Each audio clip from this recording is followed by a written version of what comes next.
சுமார் 1380 கோடி வருடங்களுக்கு முன் ஏற்பட்ட பிக் பேங்னு சொல்லப்படுற பெருவெடிப்பினால தான் நம்மளோட பிரபஞ்சமே உருவாக ஆரம்பிச்சுது. அப்படி உருவான பிரபஞ்சத்துல கோடிக்கணக்கான கேலக்சிஸ் உருவாக ஆரம்பிச்சுது. அதுல ஒரு கேலக்சி தான் நம்மளோட மில்கி வே கேலக்சி. பின் சுமார் 460 கோடி வருடங்களுக்கு முன் ஒரு நெபுலால இருந்த வாயுக்களும் தூசுக்களும் ஒன்று சேர்ந்து நம்ம சூரியன் உருவாக ஆரம்பிச்சுது. சூரியன் உருவானதுக்கு அப்புறம் எஞ்சி இருந்த வாயுக்கள், தூசிகள், பாறைகள் எல்லாம் சூரியனோட ஈர்ப்பு விசையில சூரியனை சுத்தி வலம் வர ஆரம்பிச்சுது. அப்படி வலம் வரப்ப அந்த பாறைகள் ஒன்னோடு ஒண்ணு மோதி அந்த பாறைகள்ல இருந்த இயல்பான ஈர்ப்பு விசையால ஒன்னு சேர்ந்து கிரகங்களா உருவாக ஆரம்பிச்சுது. அதுல ஒரு கிரகம் தான் நம்மளோட பூமி. அந்த காலகட்டத்துல பூமி ஒரு நெருப்பு பந்தா தான் இருந்தது. அந்த டைம் பீரியட்ல பூமி மேல நிமிஷத்துக்கு சுமார் 400 இருந்து 500 விண்கற்கள் தொடர்ந்து விழுந்துகிட்டே இருந்திருக்கு. இப்படி குட்டி குட்டி விண்கற்கள் விழுந்துகிட்டு இருக்கும்போது எங்கிருந்தோ வந்த தேயா அப்படின்ற ஒரு இளம் கிரகம் நம்ம பூமி மேல மோதி இருக்கு. இந்த மோதல்ல தூக்கி வீசப்பட்ட பாறைகளும் டஸ்ட் பார்ட்டிகல்ஸும் பூமியை சுத்தி வலம் வர ஆரம்பிச்சிருக்கு. அப்படி வலம் வந்த தூசிகளும் பாறைகளும் ஒன்னு சேர்ந்துதான் நிலவா உருவாகி இருக்கு. ஆரம்ப காலத்துல பூமி மாதிரியே நிலவும் ஒரு நெருப்பு பந்தாதான் இருந்துச்சு. ஆனா விண்வெளியோட அதிகப்படியான குளிர்ச்சினால நிலவோட வெப்பநிலை சீக்கிரமாவே படிப்படியாக குறைஞ்சி முழு நிலவா மாறி இருக்கு. நிலவு உருவான புதுசுல அது பூமிக்கு ரொம்பவே பக்கத்துல, அதாவது சில ஆயிரம் கிலோமீட்டர் தூரத்துல தான் இருந்திருக்கு. கோடிக்கணக்கான வருடங்கள் போக போக நிலவு பூமியை விட்டு கொஞ்சம் கொஞ்சமா விலகி போய் இன்னைக்கு 3,86,000 கிலோமீட்டர் தூரத்துல இருக்கு. இன்னமும் வருஷத்துக்கு 3.8 சென்டிமீட்டர் தூரம் விலகி போய்கிட்டு தான் இருக்கு. 1960களில் சோவியத் யூனியன் முதல் ஸ்பட்னிக் அப்படின்னு சொல்லப்படுற செயற்கைக்கோளை அவங்க தான் லான்ச் பண்ணுறாங்க. முதல் விலங்கு லைக்கா அப்படிங்கிற ஒரு நாயை வந்து பார்த்தீங்கன்னா அவங்க பூமியில் தான் அனுப்புகிறாங்க. அண்ட் விண்வெளிக்கு சென்ற முதல் மனிதனுங்கிற பட்டமும் சோவியத் யூனியனை சார்ந்த யூரி கேகரினுக்கு தான் போய் சேருது.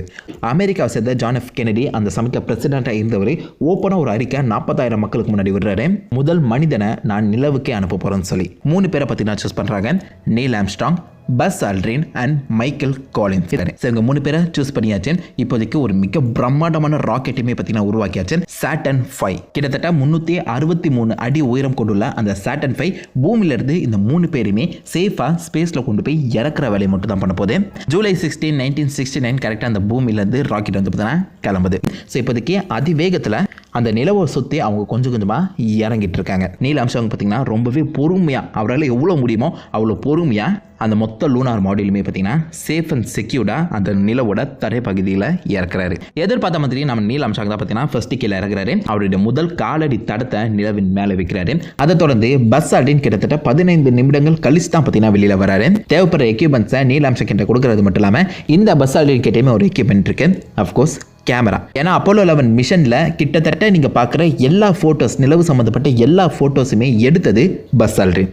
அவங்க இறங்கினோன்னே முதல் சொன்ன வார்த்தை ரொம்ப அழகாக இருக்குது இந்த நிலவு. இது மட்டும் இல்லாமல் அவங்க நினச்சதை விடவே நிலவில் இருந்த அந்த மணல் வந்து ரொம்பவே ஃபைன் பவுடர் மாதிரி இருந்திருக்கு. பவுடரே 10 தடவை போட்டு அரைச்சா எப்படி இருக்குமோ அந்தளவுக்கு ஃபைனாக இருந்திருக்கேன். கிட்டத்தட்ட 2 மணி நேரம் 15 நிமிடங்கள் அந்த நிலவோட மேற்பரப்பில் அவங்க மூன் வாக்கில் ஈடுபட்டிருந்தாங்க. அது மட்டும் இல்லாமல் அவங்க இறங்கின இடத்தை சுற்றி ஏகப்பட்ட எக்யூப்மெண்ட்ஸுமே வந்து பிளான் பண்ணாங்க. நிலவுலேருந்து வந்து அந்த சோலார் வின்ஸை கணிக்கக்கூடியது, நிலவில் ஏதாவது நிலநடுக்கம் வந்துச்சுன்னா அதை கணிக்கக்கூடியது, ஆல்சோ லேசர் மிரர்ஸுமே வந்து பார்த்தீங்கன்னா அந்த நிலவில் பிளான் பண்ணாங்க. அதாவது நீங்க பூமியில இருந்து ஒரு லேசர் அனுப்புறது மூலமா அந்த நிலவுல இருந்து அந்த லேசரை ரிஃப்ளெக்ட் பண்ண முடியும். இதன் மூலமா பூமிக்கும் நிலவுக்கும் எவ்வளவு கேப் இருக்கு சொல்லி துல்லியமா வந்து பார்த்தீங்கன்னா கணக்கிட முடியும். இது எல்லாத்தையுமே ஒரு பக்கம் நீல் ஆம்ஸ்ட்ராங் பிளேஸ் பண்ணும்போது ஆப்போசிட் சைடில் நம்ம பஸ் ஆல்ட்ரின் விதவிதமான போட்டோக்களை எடுத்து தள்ளிடுறாரு. அதை தொடர்ந்து அஃப்கோர்ஸ் அமெரிக்கன் பிளாகையுமே பார்த்தீங்கன்னா நடுறாங்க. அந்த பிளாக் நிக்கிற மாதிரி ஒயர்ஸ் வந்து பார்த்தீங்கன்னா செட் பண்ணி வச்சிருந்தாங்க. இப்போதைக்கு கிளம்ப வேண்டிய நேரம் வந்துருச்சு. கிளம்புறதுக்கு முன்னாடி கிட்டத்தட்ட 23 கிலோ தேவையான அளவு டஸ்ட்டும் சில பல நிலவோட கற்களையுமே பார்த்தீங்கன்னா எடுத்து அந்த கேப்சூல்ல அடிக்க வைக்க ஆரம்பிக்கிறாங்க. பட் உள்ள வந்த உடனே பஸ் ஆல்ட்ரின் திரும்ப ஒரு போட்டோ எடுக்கிறாரு. நிலவோட தரை மட்டத்திலிருந்து கிளம்புறாங்க. டைரக்டா அங்கிருந்து கிளம்பி 3 நாள் டிராவல் நம்ம பூமியை வந்து அடைகிறாங்க. கொண்டாடுது. ஏன்னா 3 மனிதர்கள் பூமியிலிருந்து கிளம்பி நிலவுக்கு போய் சாம்பிள்ஸ் எடுத்து திரும்ப பூமிக்கு வந்திருக்காங்க. உடனே அங்க இருந்த US ஆர்மி கப்பல் வந்து பார்த்தீங்கன்னா இவங்க 3 பேருமே கலெக்ட் பண்ணி ஒரு பொட்டிக்குள்ள அரெஸ்டாக அப்பத்திலிருந்து கிட்டத்தட்ட 21 நாட்கள் இவங்க 3 பேருமே குவாரண்டைன்ல தான் இருந்திருக்காங்க. ஆராய்ச்சியாளர்கள் ரிசர்ச்சர்ஸுக்கு தெரியும் நிலவுல எந்த ஒரு உயிர்களுமே இல்லைன்னு சொல்லி. பட் இருந்தாலும் நம்ம 100% ஷூரா இருக்க முடியாதுன்னு சொல்லி இவங்களை பார்த்தீங்கன்னா கிட்டத்தட்ட 21 நாட்கள் குவாரண்டைன்ல வைக்கிறது மட்டும் இல்லாமல் உடம்புல ஏதாவது தொற்று வியாதி இருக்கா, ஏதாவது வித்தியாசமான பாக்டீரியா இருக்கான்னு சொல்லி பார்த்தீங்கன்னா செக் பண்ணிட்டே இருந்தாங்களாம். ஒரு பக்கம் பிரசிடென்ட் வந்து பார்த்தீங்கன்னா இவங்களை புகழ்ந்து பாராட்டி மிகப்பெரிய ஸ்பீச்சை வந்து கொடுத்திருந்தாரு. அந்த 3 பேருமே 21 நாட்கள் கழிச்சு உலகத்துக்கு இன்ட்ரடியூஸ் பண்ணப்படுறாங்க.